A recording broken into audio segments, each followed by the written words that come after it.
Welcome back to Collective Histories. This is part 2 of our earlier video, A History of Wales's Relationship with England. I hope you enjoy. Before we begin today's video, don't forget that the best way to support Collective Histories is to subscribe. So please, I beg you, I beg you from the bottom of my heart, please, please subscribe to the channel. Okay, let's move on to the second part of the video. Number 4. The title of Prince of Wales. So long before William, the current Prince of Wales, and King Charles III, who was the holder of the Prince of Wales title for a very long time, long before these two, there was an actual Prince of Wales from Wales. And the most notorious, perhaps, is the last Prince of Wales, also called Llywelyn the Last. So in the annals of Welsh history, the life and death of Llywelyn ap Gruffydd, also known as Llywelyn the Last, stands as a tragic chapter marked by political intrigue, betrayal, and a gruesome posthumous fate. Llywelyn the Last was the last native Prince of Wales and a valiant leader who struggled to maintain Welsh independence in the face of English encroachment. However, his efforts were ultimately crushed by the ruthless, aforementioned King Edward I of England.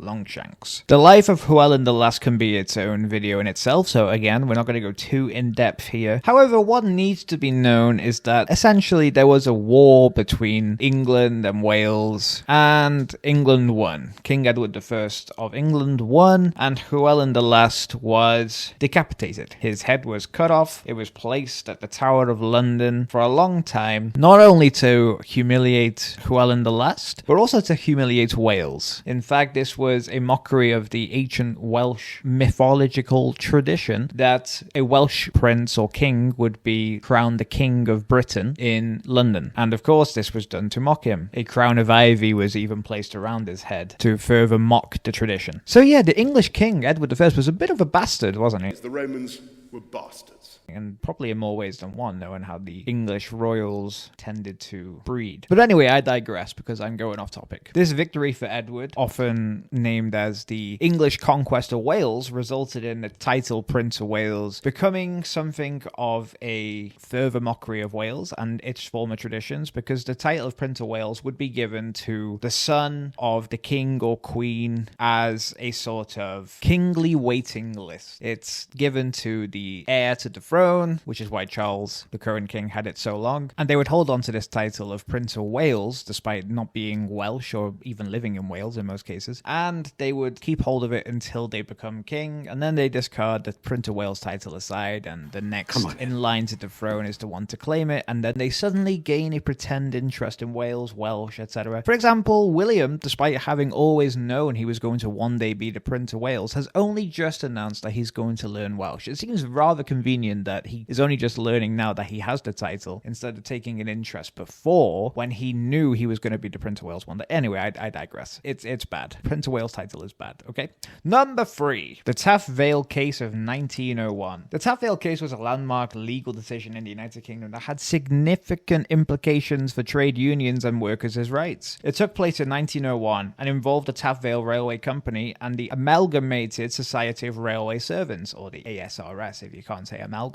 It took me 3 attempts. In the late 19th century and the early 20th century, trade unions in the UK were becoming increasingly powerful and industrial disputes were common. The Taff Vale Railway Company, based in Wales, of course, was faced with a strike organised by the ASRS in 1900 over issues related to pay and working conditions. During the strike, the ASRS called for a boycott of the Taff Vale Railway, hoping to exert pressure on the company to meet their demands. The strike was ultimately unsuccessful and the company suffered financial losses. Following the strike, the Taff Vale Railway Company took legal action against the ASRS, seeking damages for the losses incurred during the boycott. The case went to the court, and in 1901, the House of Lords delivered judgment in favour of the railway company over the union. The House of Lords ruled that trade unions could be held liable for damages resulting from the actions of its members. This decision had far-reaching consequences because it meant that trade unions could be sued for financial losses suffered by employers during strikes and other industrial actions. The Taff Vale case had a profound impact on the trade union movement in the UK. It weakened the position of trade unions by making them financially vulnerable to legal action. The ruling essentially nullified the effectiveness of one of the primary tools in a trade union arsenal, the strike. Now, on the bright side, this led to the growth of the Labour Party, as it then was, back when it was actually a real functioning Labour Party and not whatever it is now. Jeez, did I just make a political comment? Oops.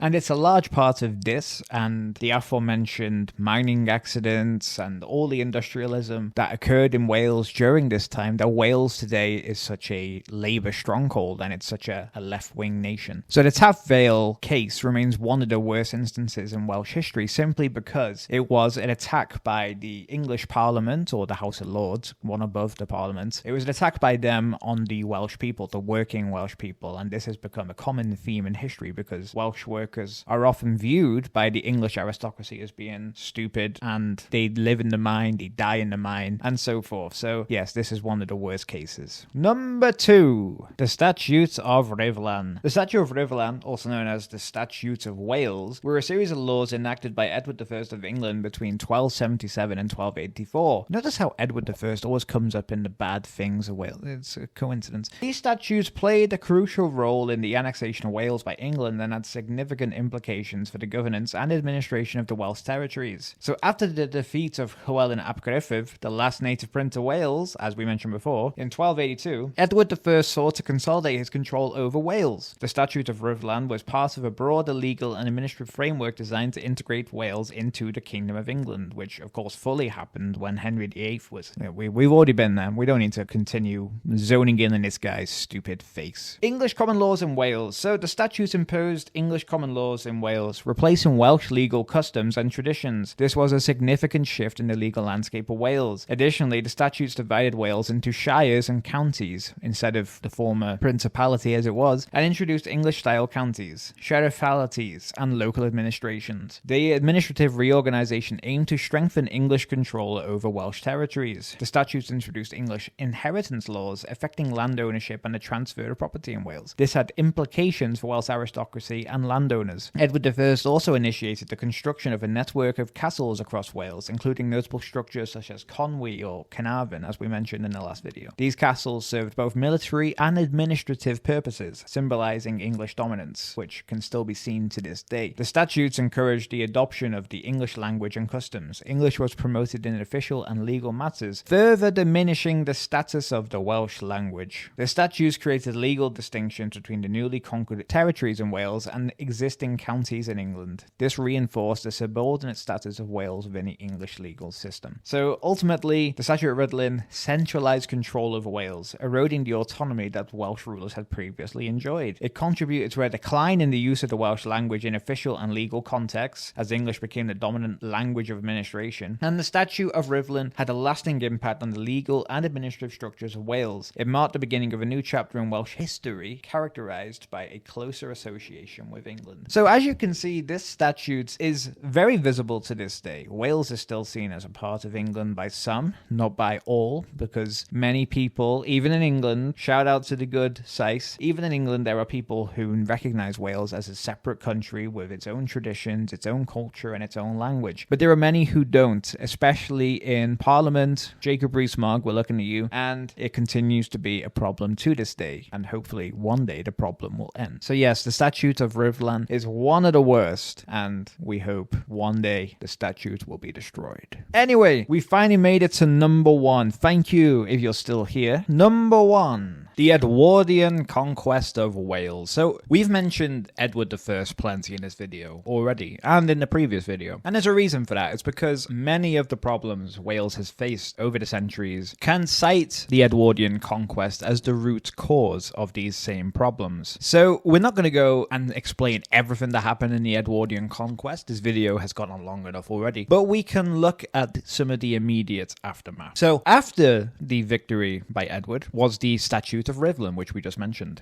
in 1284. Immediately after this, there was castle building and military presence. Edward I's ambitious castle building program left a lasting physical legacy. Again, we can see it to this day. There was a social and cultural impact. The conquest had a profound impact on Welsh society. The Welsh aristocracy, as it then was, faced displacement. The imposition of English had land tenure systems affected patterns of land ownership. The Welsh language, while not completely eradicated, as it's still here to this day, faced challenges as English became the dominant language in official and legal matters. Most importantly, it was the end of Welsh independence. The conquest marked the end of Welsh independence and the era of native Welsh princes. The title Prince of Wales, as mentioned, became a symbolic gesture granted to the heir apparent of the English monarch, and it has continued in this tradition to the present day. It led to struggles for autonomy. Despite the conquest, there were periodic uprisings and struggles for Welsh autonomy in the subsequent centuries. Figures like Owain Glyndŵr in the 15th century led revolts against English rule, though these efforts were ultimately unsuccessful, and this is why we're still a part of Britain, or the United Kingdom, I should say, to this day. There was a cultural persistence and resilience. Despite the political and administrative changes, Welsh culture and identity persisted, but it has been strangled by the United Kingdom or English culture for almost a millennia. It's a long time, and it's been one big problematic issue that Welsh and Welsh culture is being eradicated, and it's still visible. And lastly, there was the Acts of Union in 1536 and 1543. This was partly created,